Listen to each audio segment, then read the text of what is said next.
Good morning. I'm not going to wait anymore. I've been up for a very long time, close to 2 hours already. The sky this morning is one of those skies that have no clouds and the stars are so plainly visible.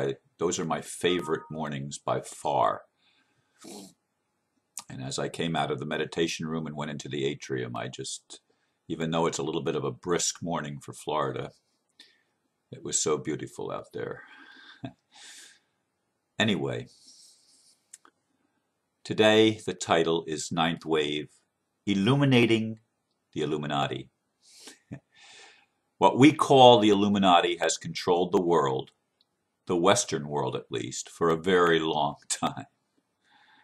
They have operated in the shadows and have done their best to keep their secrets secret.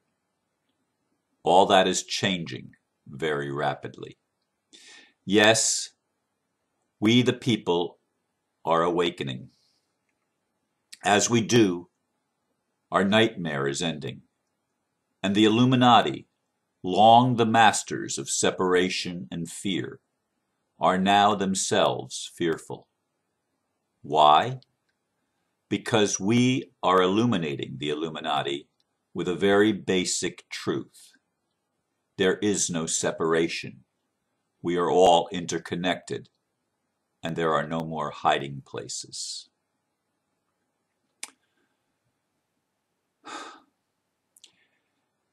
As I came out of the meditation room yesterday, before I even arrived at my computer, my intention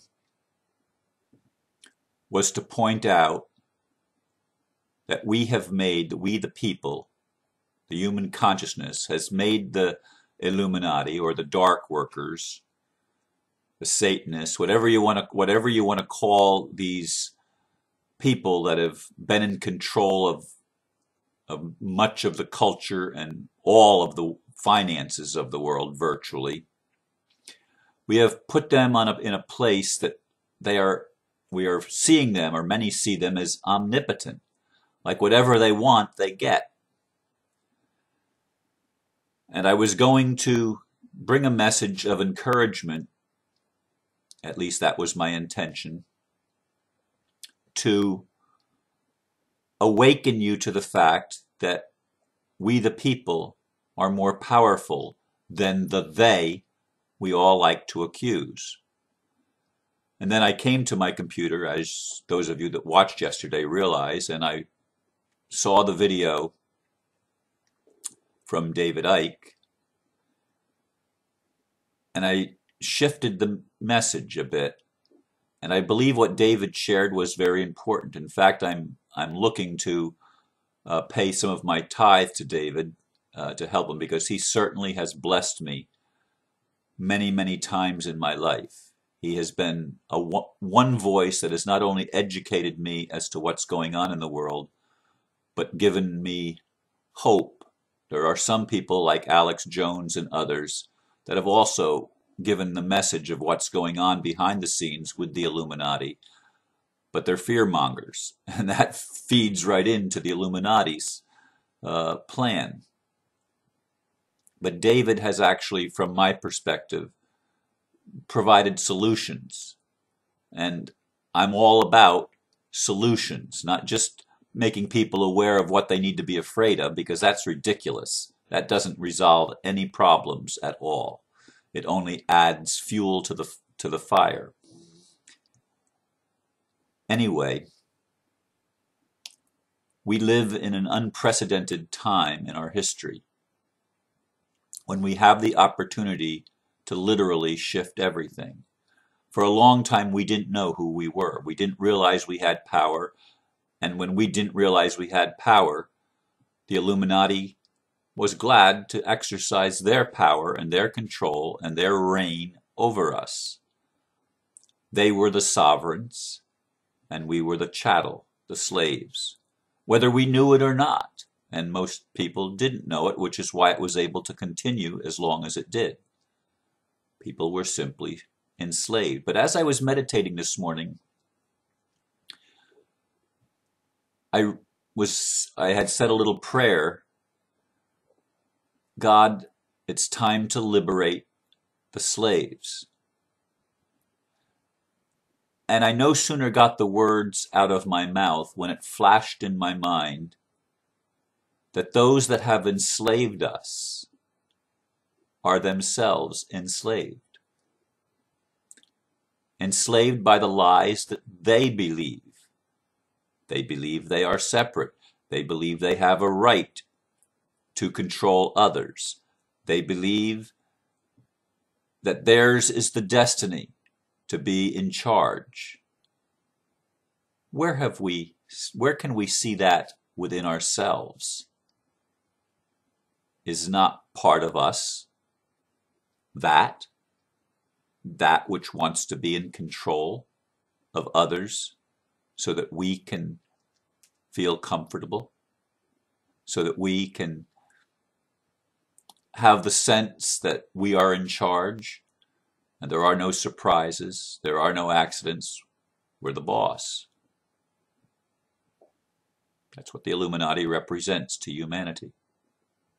It's in all of us. But so is the light. As I watched the 13 parts of the video that I posted on Facebook yesterday,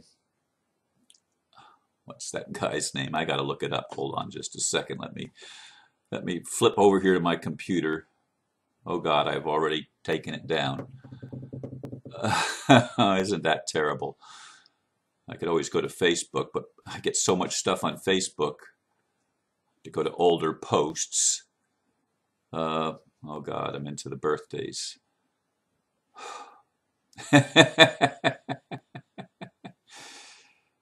Oh,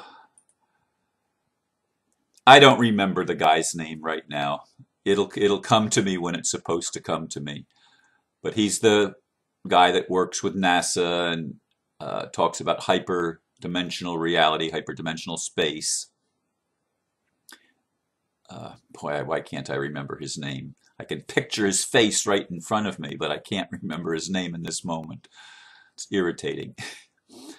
Anyway, he was talking about all the 90... oh God, now I'm not even remembering the number that he kept repeating over and over and over and over again. 90.5, but I don't think that's it.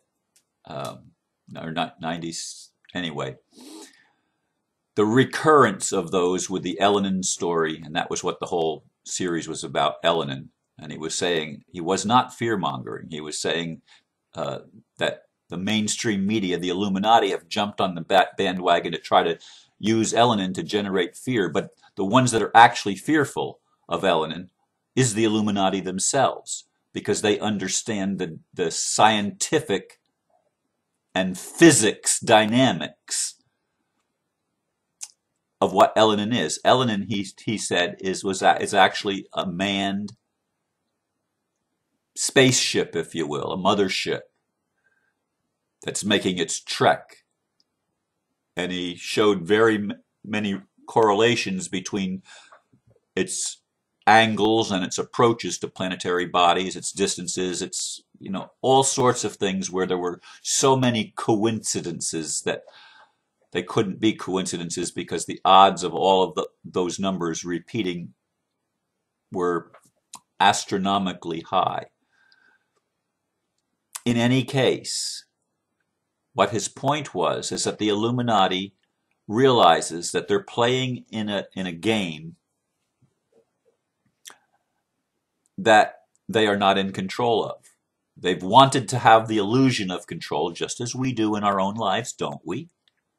They've wanted to have the illusion of control, but that illusion is slipping away as Elenin makes its passage through our solar system in relationship to planetary bodies, as I said. And it's a marker to the Illuminati that their time is up. Now, when I got to the last two sections of that 13-part video,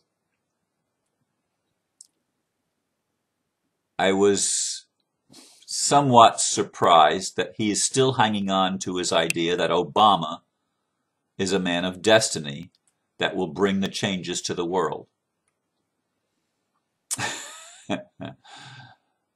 There was a time when I entertained that thought when Obama was first elected that, there was the hope that maybe, just maybe, somebody holding that office could actually bring positive change. But Obama has certainly not brought anything positive. In fact, he's only gone further than his predecessor went in taking people's rights and making things worse, not better. He's anything but enlightened. He's an Illuminati puppet, if you will.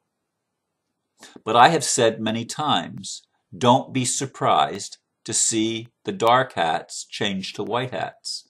Could Obama be one of those? I'm not saying he is. I will not say he is until he brings forth fruit that can be examined and we say, oh, that's good.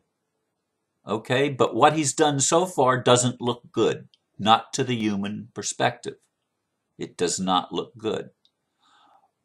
But I'm convinced in my heart, as I go into my own quiet space, as I commune with Spirit, I'm convinced in my heart that those that have led the world, the Illuminati, the Western Illuminati, the Bavarian Illuminati, whatever you want to call it, that run the world through the banks and through the military of the United States mostly, but NATO and the United Nations troops, and through the Vatican, all of these city-state structures are coming down. Yesterday's video and what David Icke was saying would make you believe that, hey, they're not coming down yet. Well, they're still trying to make a stand. They're still trying to hold on to their illusion. But they're being illuminated. They're being illuminated with knowledge that's coming from the people. When they know that the people are waking up. They know that the control mechanisms are failing. They'd like them not to fail. And if they continue to go the way they're going, they are going to find the boomerang coming back to them. Excuse me. So that what they have intended for us, namely the concentration camps that they've built, not only in the United States, but I suppose they exist around the world, they're going to be the ones that end up in these nice little hotels, because that's justice coming back. Because the Illuminati are going to realize that they do derive their power from the consciousness of the people. Not simply the consent, but the consciousness of the people.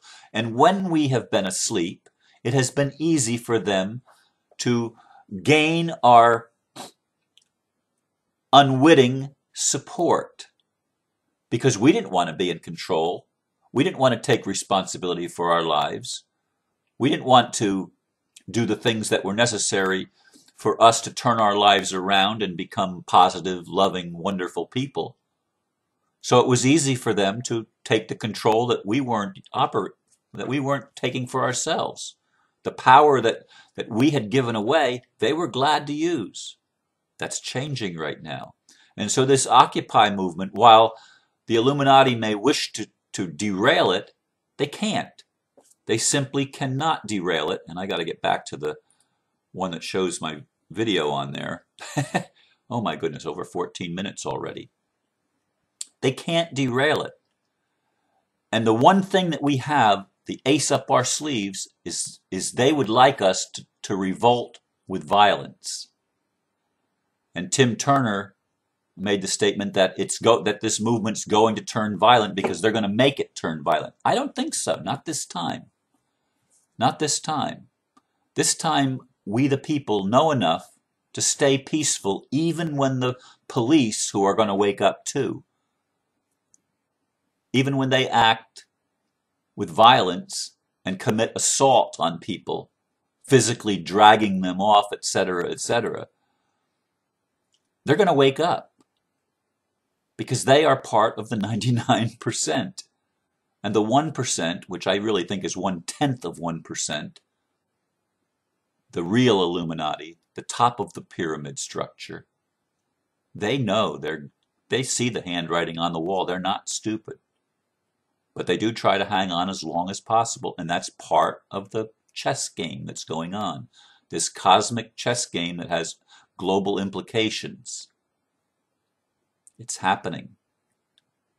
The awakening is occurring, and the Illuminati itself is being illuminated with truth that it cannot escape. And that is going to be the liberation of all slaves. Slaves that are at the top of the pyramid, as well as all the slaves that support the top of the pyramid, those that make up the base of the pyramid. It's happening. It's happening in our lifetime. It's happening very quickly. There's only a few more days left in this 9th wave, and then we move into a new thing. And who knows what this new beginning is going to bring as we move into the 10th and the 11th wave in a very rapid time period, from the 29th of October till the 11th of November. Lots of interesting things, but know this, that everyone on this planet is awakening. Whether it looks that way to you yet or not, that is the divine plan for the awakening of us all. Namaste.